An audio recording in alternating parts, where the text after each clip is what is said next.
Eine Beziehung wie gemacht für die Ewigkeit. Königin Elisabeth II. Und ihr Gatte Prinz Philipp begehen an diesem Montag ihren 70. Hochzeitstag. Die 91-Jährige und ihr 5 Jahre älterer Ehemann werden das auch als Gnadenhochzeit bezeichnete Jubiläum mit einem privaten Dinner auf Schloss Windsor zelebrieren.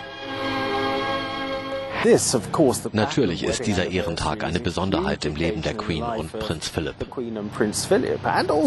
Das belegt auch die royale Geschichte in Großbritannien. Kein anderes royales Paar hat es bis zum 70. Hochzeitstag geschafft. Prinzessin Elisabeth und Marineleutnant Philip Mountbatten hatten sich am 20. November 1947 in der Westminster Abbey in London das Ja-Wort gegeben.